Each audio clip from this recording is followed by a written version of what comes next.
Is Arch Manning playing hurt? Wait until you hear Sark's weird response. And Bill Bender, the Sporting News, stops by to talk all things SEC. Locked On SEC starts right now.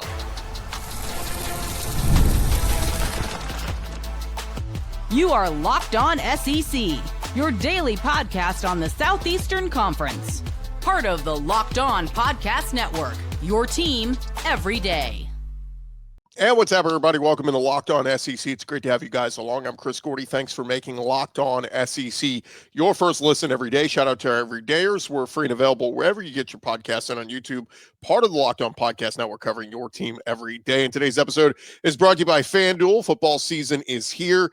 Visit the FanDuel app today and start making your future bets right now.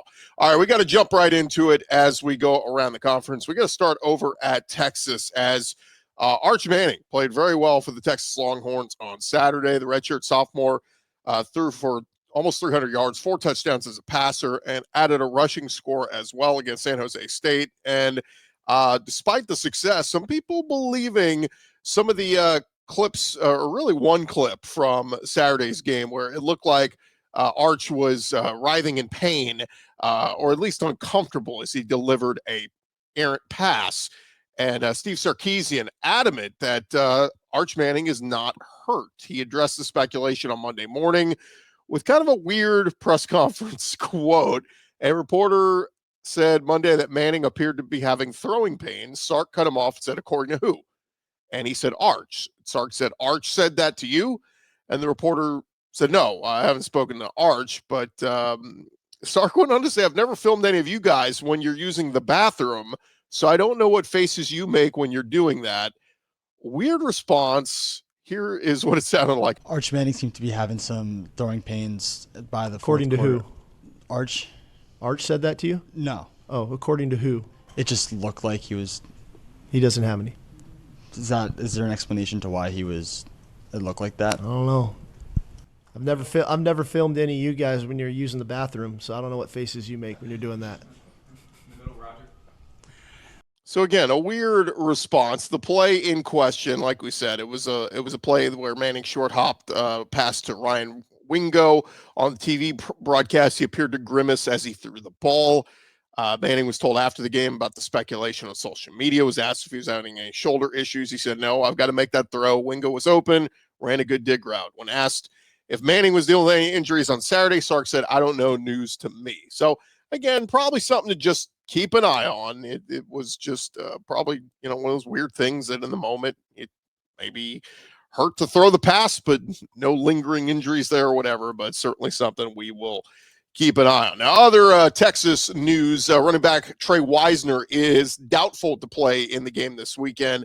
Sark saying at this juncture in the season, I'm just not in a rush to push guys back out there if they're not close to 100% or even closer.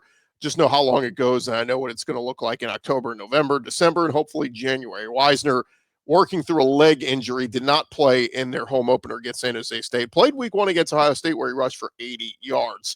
Another note here on Texas, their wide receiver Parker Livingston had a big impact in the game on Saturday. The Texas native was selected as the SEC Freshman of the Week and finished with 4 catches for 128 yards and 2 touchdowns. Now, over at Oklahoma, John Mateer picking up the award for SEC Offensive Player of the Week after his big showing against Michigan. Co-defensive players of the week were Vanderbilt linebacker Nick Rinaldi and Mississippi State linebacker Nick Mitchell. SEC Co-Special Teams Player of the Week, Ole Miss kicker Lucas Carnero and South Carolina DB Vakari Swain. Co-O linemen of the week were Mississippi State's Albert Reese and Mizzou's Dominic Giudice, and Cassius Howell getting SEC Defensive Lineman of the Week. So congrats to all of those guys. All right, we got injury reports all over the place. Let's get to Tennessee as the Vols are gearing up for their first true test of the year, getting ready for top 10 Georgia coming to town. And according to Pete Thamel, the Vols will be taking on the Dogs without both their starting corners. Once again, Jermon McCoy and Ricky Gibson.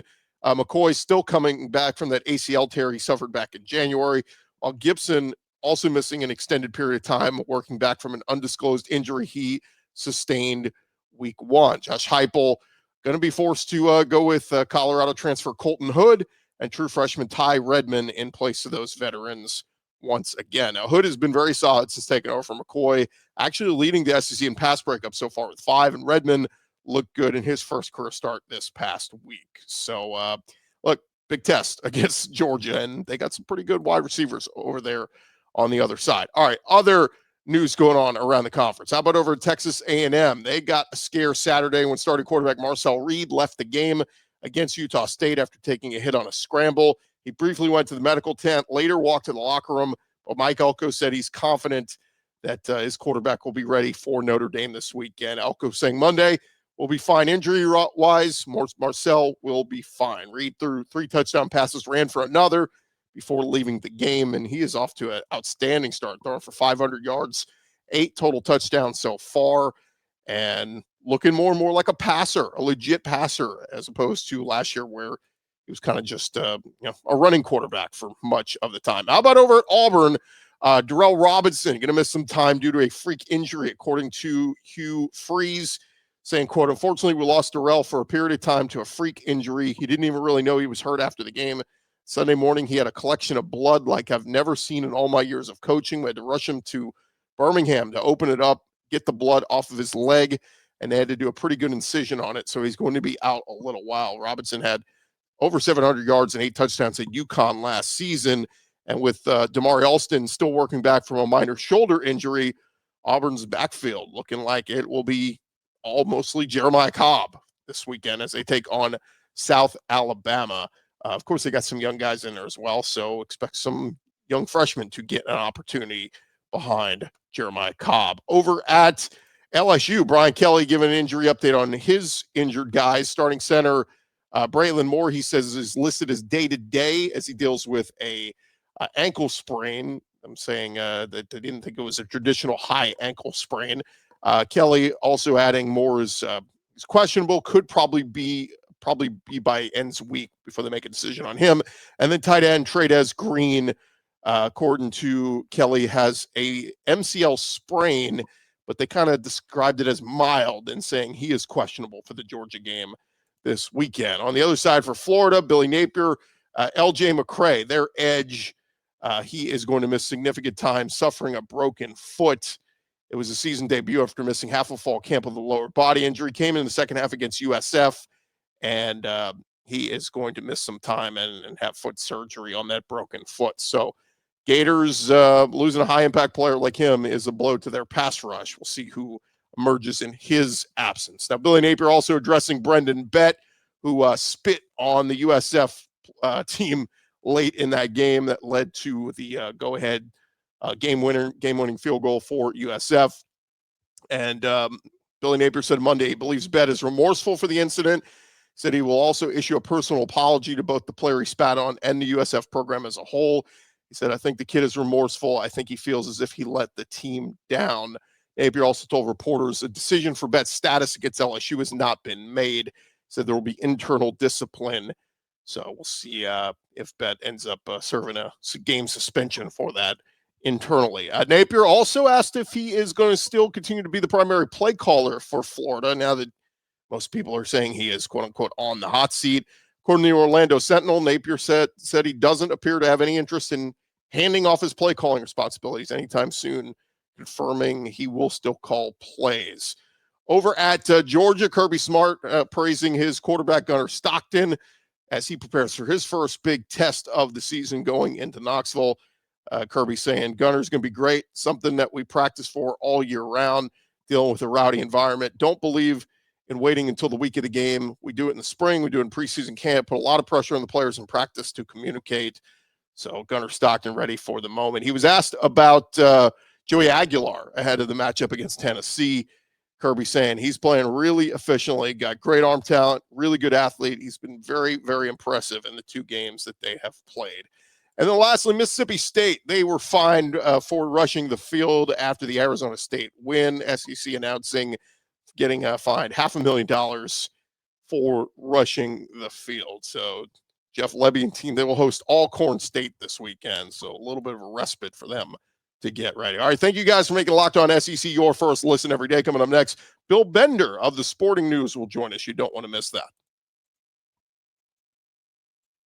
It is time to fuel up and turn it up with 5-Hour Energy Transfusion. The grape, ginger, and lime flavored shot brings the iconic taste of a golf course favorite to a non-alcoholic boost. Perfect for sinking birdies or making great memories with friends. It's a hole-in-one for your energy game. Whether you're out on the course or you just need a little extra push to power through your day, 5-Hour Energy Transfusion delivers the clubhouse flavor you love without ever leaving the green. Of course, if you guys have had great moments out on the golf course with friends, you know it could get tiring, get long when you're rounding the bend after that first 9, heading to the back 9. And look, you need to pick me up. It is all about 5-Hour Energy Transfusion. Golf is all about good times and good people and good flavors. The grape, ginger, lime flavor of 5-Hour Energy Transfusion will give you the best parts of your clubhouse go-to without ever leaving the course or chasing down the beverage cart. Now you can amp up the fun even more. Just buy, snap, and enter for a chance to win a dream golf trip for 2 to any golf tournament in the U.S. Tee it up that trip. Visit 5hewin.com for full rules and entry. No purchase necessary. Excludes the Masters tournament. Ends October 31st, 2025. And hey, guys, the NFL season is here, and FanDuel is making sure you are ready for all the games kicking off with FanDuel. Right now, new customers can bet just $5. And if your bet wins, you will get $300 in bonus bets to use across the app. You're going to love using FanDuel because it fits however you like to bet. Building a same-game parlay, doing player props, jumping in a live action. It is quick, easy, and the best way to add a little bit more energy to your Sunday. So if you're ready to play, go get signed up. Download the FanDuel app today and visit FanDuel.com to get started. Get your account going, and that is FanDuel.com to place your first $5 bet with FanDuel.com. Roll along here, and a pleasure to be joined by our buddy Bill Bender of the Sporting News. Been a while since we talked with Bill, and Bill, tons of craziness happening already 2 weeks into the college football world. How are you, my friend? Hey, I'm doing well, Chris. Thanks for having me on. Let's dive right into it because we've got some big matchups these first couple weeks in the SEC, and I want to start here. What did you make of Oklahoma and their double-digit win over Michigan this past week? And John Mateer starting to get some Heisman buzz. Would you put him at the top of your Heisman list 2 weeks in? Yeah, I think so. The combination of throwing the ball down the field, the running that he does in that offense, it's definitely evoking comparisons to Baker Mayfield, and it was kind of, there's some symmetry to it. Baker lit up Ohio State, and then Mateer was able to make some huge plays against Michigan. I think the one play that stood out to me, there was a third down in the third quarter. He escapes a sack. He throws one down the field about 35 yards. It sets up a touchdown, and really Michigan didn't have a chance from there. So it's early, and as you know, the Heisman is a marathon, but he's one of the guys that definitely pops. It's kind of, and it's a big win for Oklahoma. I mean, they needed this after the, subpar year last year. But, with Brent Venables, the defense is going to be good. They just needed the offense to equal that. And it seems like the marriage so far with Arbuckle and John Mateer, that this is working out well so far. Yeah, for sure. And, they ran the ball well with him as kind of their lead running back. And he's a physical runner, especially really not automatic in the red zone, but pretty close. And then the ability to spread the ball out. Deion Burks had a really good game against Michigan, Michigan guy. And he made some clutch catches early in that game, loosened up the Michigan defense. I think they prevented Michigan from being as aggressive as they wanted to be because Mateer was making plays against that pass rush.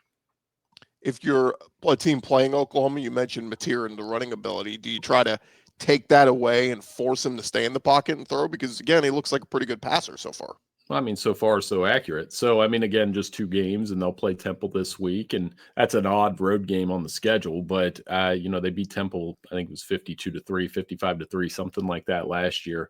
So, as he gets into the heart of the SEC schedule, it will be tough. But like you said, that marriage between Arbuckle and him, it's working out. Brent Venables, I thought the defense was a good story too. I mean, we heard a lot about Bryce Underwood. I would qualify it to say Bryce Underwood is young, freshman, first road game. That's tough. That happens. Michigan will probably have to rework some things that they want to do with a kid of his talent, but he's still learning how to play the college game. What, or you mentioned only being 2 weeks in, what other SEC teams have kind of stood out to you so far? Well, I think the conference as a whole, I mean, that might be a cheap answer, but, I looked at Power 4 matchups, like against the other Power 4 conferences. Right now, the SEC is 8-2, and we've concentrated on the two, the Texas loss at Ohio State, which was, Buckeyes have the best defense in the country. And then Alabama's loss at Florida State, which was bad, but they bounced back. I mean, then you look at all the other head-to-head matchups versus Power 4 schools. The SEC has won all of them. They were 4-0 in those matchups last weekend. You had Kansas, Missouri beat Kansas. You had Vanderbilt beat Virginia Tech. Oklahoma beats Michigan. Those were. I mean, not all of them register like that. You know that. We concentrate on the top 25 games, but in Auburn, win over Baylor looks better after watching Baylor beat SMU last weekend in overtime. Yeah, no, it's a great point because the SEC got beat up in years past and losing some of those games. When Utah beat Florida and games like that where you're like top to bottom, you start to say maybe the conference doesn't look so good. You mentioned Texas in there, and yeah, I mean, look, Ohio State, they were underdogs. They were going to lose that game. I mean, Arch would have had to play lights out for them to beat that Ohio State defense. But where are you on Arch 2 weeks in? Because obviously a lot of people were selling on him after the performance at Ohio State. Looks much better at home against a team like San Jose State, and they get UTEP and Sam Houston State the next two. So where are you on Arch? Do you think he's still trying to figure this whole thing out as a full-time starter? Yeah, I mean, same place I was with Bryce. I mean, I think he's a victim of our creation, if anything. In Sporting News, we're guilty of that too. I mean, we made him our preseason All-American quarterback and our number one quarterback. And, we want him to be so badly because of the last name, but there's a learning curve. I do think he'll continue to get better with Steve Sarkisian at Texas and having Sark as a play caller. And with each start, he'll get a little bit better. It was a tough day. I was there at Ohio State. He was inaccurate. He threw some high, threw some low, threw some behind the receivers. But those last couple of drives, he started to get some chunk plays going. So it's going to be a process with Arch Manning, just like it was a process with Peyton Manning and Eli Manning. And, I believe, Marshall Manning? That's Peyton's son. It will be a process with Marshall Manning when we talk about him in a couple of years. But I think he's fine. Yeah, I don't know how many more variations we could do of Arch, Archie. Is there another name there? We'll see when we get down the road. It is interesting, though, how they played Ohio State, Bill, in week one, because those two teams kind of mirror each other, right? Like lean on the defense to carry you while the young quarterback matures and catches up. Yeah, and Texas' defense is elite. It's awesome. Anthony Hill, Taffy, Colin Simmons. I mean, I could go on. They've got 4 or 5 NFL players right there, and they are nasty on that side of the ball. The way that they limited what Ohio State did. You saw Ohio State opened up against Grambling. They couldn't do that against Texas, or they chose not to because it was a one-score game. But that Texas defense will keep them in games, and the offense has plenty of playmakers. They were breaking another factor, and we talked about this leading up to the Ohio State game, is they had 4 new offensive linemen, and anybody that was at that game could tell you that was about as rowdy a noon atmosphere that I've ever seen at the shoe. I've been to the Michigan games and the Michigan State games and the top 10 games in that stadium. It was loud. It was wild. The Lee Corso factor, Matthew McConaughey on the sideline, everything was there. And, Texas went in and lost by a touchdown. It's not a bad loss at all. More with Bill Bender in just a second, but guys, college football is officially back. We couldn't be more excited. Get your butt out to the stadiums.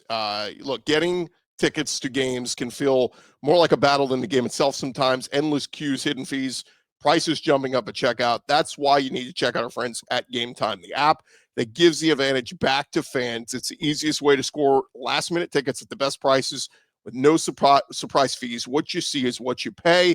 Again, I pull up the Game Time app, just a couple taps. You're going to see amazing deals. I'm talking some of your favorite college football games as low as $25. The app makes it super simple. You can see the exact view from your seat before you're buying. They get the zone deals as well. You pick the section, Game Time picks the seats, and you save big. And honestly, it's faster, cheaper, and less stressful than any other way you're going to buy tickets. Take the guesswork out of buying college football tickets with Game Time. Download the Game Time app, create an account, use our code LOCKEDONCollege for $20 off your first purchase. Terms apply. Again, promo code Locked On College for $20 off. Swipe, tap, ticket, go. Download Game Time today. We're talking with Bill Bender of the Sporting News, and Bill, the two teams sitting atop the SEC right now, just in terms of rankings, Georgia and LSU. LSU with the monster win over Clemson week 1. A little bit of a letdown spot against Louisiana Tech this past week. They get Florida this week. Georgia, same thing. They've played 2 cupcakes so far, so we don't really know what Georgia is. They look good, but they get a real test in Tennessee this week. But are those kind of, in your mind, the 2 best teams in the SEC so far? Well, I mean, yeah, LSU's defense is really good, and they proved that at Clemson. That was a huge win, and then they kind of had their hangover game against Louisiana Tech. But, I mean, when you have a reliable veteran like Garrett Nussmeier at quarterback who hasn't had to take too many chances, he basically didn't screw it up at Clemson. And LSU tried to in a couple spots, had a couple fumbles, botched sequence at the end of the first half, and now they have a chance to put a nail in Florida in week 3. So LSU's in good shape, and Brian Kelly deserves credit for that, for as much of a punching bag as we use him to be. And I think it's pretty good there. Georgia, we'll find out at Tennessee. I mean, that line keeps dropping this week, which is a little curious because I still think Georgia is the better team, and it's on Tennessee to prove that they can beat the Bulldogs. They kind of sleptwalked through week 2 as well. Gunnar Stockton will have a challenge against that Tennessee defense, but I think that Georgia defense is back to that Kirby Smart standard. We'll find out against the Tennessee offense that's had over 600 yards. But how many times have we done this where we build up Tennessee to win this game because of that high-powered offense, and Georgia goes in there and shuts them down? They've won the last 4 games at Neyland by an average of 30 points. That is a wild stat to me. Yeah, it's wild. And, look at where we are right now. Tennessee right now, a top 5 offense in the country 2 weeks. So right. We'll see what they do against Georgia this weekend. You mentioned Florida, and I saw one of your picks last week. You had Florida winning 35-19 over USF, but you did say they would fail to cover, which they did in losing outright. How bad is this loss, and does Billy Napier get the train back on the tracks? Well, we're right back to where we were last September. When they struggled, started 0-2, we wanted to fire Billy Napier, and then they turned it around in November. The good news is they turned it around. The bad news is this year's schedule is even worse. It's hard. I think they have 7 or 8 ranked teams left on the schedule. This was one they really couldn't afford to lose. Penalties got in the way. Just an ugly game against South Florida, who has become kind of the darling of the group of 5 all of a sudden after 2 weeks, beating Boise the way that they did and turning around and beating Florida, and now having a chance to beat Miami in week 3. And you have Florida fans openly wondering, 1, Alex Golesh. 2, they want Dan Lanning. That fascination is going to start for the next month. Can Dan Lanning be the next Steve Spurrier? And to be fair, Chris, he does have some Spurrier-like qualities about him, the way he jabs at other coaches, the way he runs the score up like he did on, I think they just scored again on Oklahoma State. He would fit there if that's something he wanted, but every time Dan Lanning's name comes up, he just seems entrenched at Oregon, and they have plenty of resources there. Yeah, I'll say the Nike's not a bad resource to have. By the way, Bill did hit on a bunch of his picks last week, so I encourage you guys to go look at Sporting News on the website there and get Bill's picks every week. Quick thought on Alabama. Have they maybe figured this thing out? Ty Simpson takes all the heat week 1 in the loss to Florida State, but you come home against Louisiana Monroe, and I mean, set the record for most consecutive completions for an Alabama quarterback. So they seem to kind of tick out their frustrations this past week and look a lot better. They did. That's a sign that Kalen DeBoer hasn't lost that locker room by any means. They had a tough, really brutal week 1. There's no question. Florida State outplayed them, out-hustled them. Tough road loss, all those things. It'll all come to head against Georgia here in a couple weeks. We're wondering whether Kalen DeBoer is cut out for this job. I think he is, because he wins games. He took Washington to a national championship game against Michigan. I just don't know the fit. How long can he fit? You've got to play better on the road. And I think Georgia, I'm not saying they have to go into Georgia and win for him to save his job. That would be patently unfair to say that. But, it is worth knowing that Nick Saban, that was the hallmark of the Saban program to me, is they would go into your house and just destroy you. He lost 6 road games from 2014 to 2023. It's crazy. And DeBoer, two monster wins last year over Alabama and Georgia, but then he has the losses to Oklahoma and Vandy. This year, win over or lost to Florida State, it would only make sense they go beat Georgia in a couple weeks. I mean, it's just right. the ups and downs, you know. You got to be more consistent on the road, though. And you know, they play Wisconsin this week at home, and that's a valid opponent. They destroyed Wisconsin last year. I think Wisconsin's a little bit better. Offensively, maybe not, but you know, if that's an ugly game and Wisconsin hangs around, you'll hear some of those murmurs come back up. But it's a couple weeks till they play Georgia, and you know, that'll kind of be a judgment day of sorts for Alabama and Kalen DeBoer.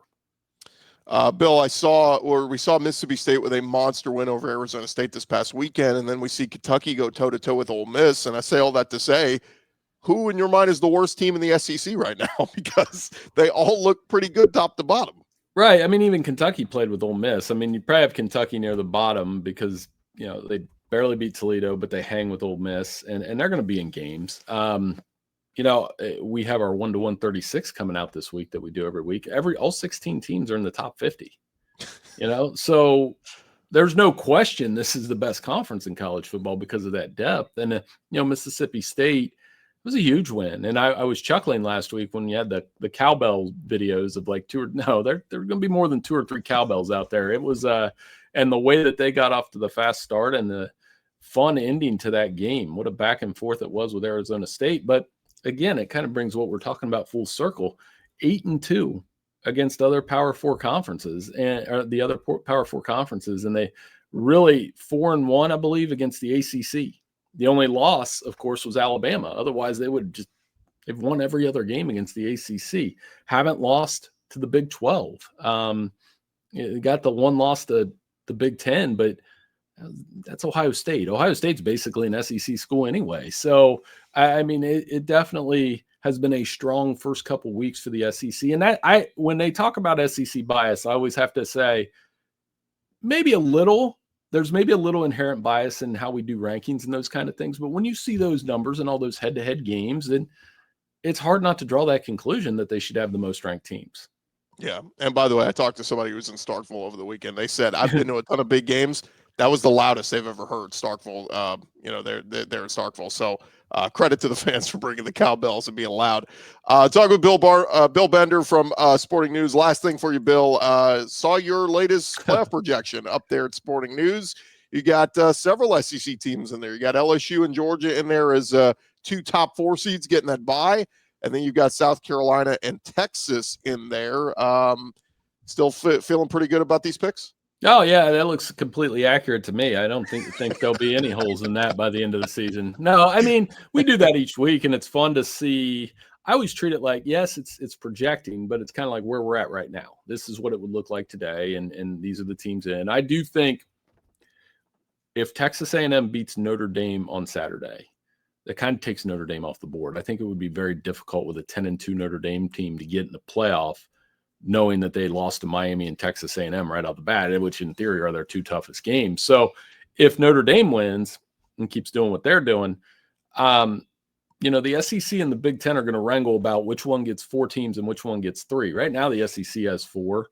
But, man, the Big Ten's got a big 3. They do have a really good big 3 with Ohio State, Penn State, and Oregon. So, it'll be interesting to see how that shakes out.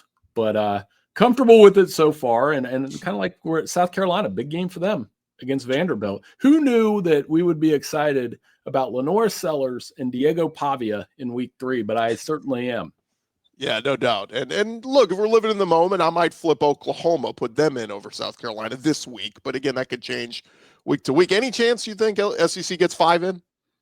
There's a chance, certainly. I mean, it depends on how the ACC cannibalizes itself, which is certainly possible. There are some that think Florida State's the best team in that conference right now, and that could be accurate. There's a chance, but it's hard. I mean, you would need Notre Dame to get knocked out.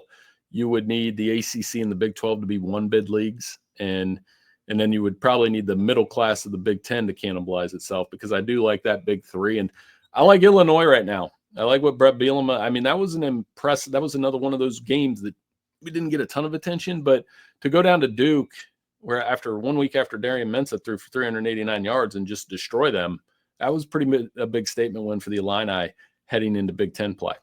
Yeah, I say all the time, there are some coaches that just aren't cut out for the SEC, but are good coaches. When he's at Wisconsin, Bielema was awesome. When he goes to Arkansas, not so great. Now at Illinois, he's awesome again. So some guys just aren't cut out for the SEC, but they can be awesome coaches elsewhere. So we'll see what happens with Illinois. By the way, Luke Altmaier, former SEC quarterback from Ole Miss. Bill, always appreciate your time, man. Let everybody know where they can find your stuff. Yeah, I'm at BillBender92 at sportingnews.com, and we'll have plenty of content here leading up to week 3. Obviously, a huge weekend for the SEC with the LSU, Florida, and Tennessee, Georgia games. We'll have that covered and have a feature on Joey Aguilar later in the week. So we're excited about that. Always great stuff there at Sporting News, and nobody does it better than Bill Bender. All right, that's going to do it for this edition of Locked On SEC. Our thanks again to Bill Bender. Thank you guys for making Locked On SEC your first listen every day. Hey, it's another big moment for Locked On. College football fans. Locked On and Fire TV are presenting College Football Kickoff, your ultimate college football weekly preview. You'll hear from two-time AP Coach of the Year, Gary Patterson, among our Locked On local experts. College football preview only Locked On can do. Catch College Football Kickoff every Thursday throughout the season, only on Fire TV. I'm Chris Gordy. It's been Locked On SEC. We'll talk to you guys tomorrow.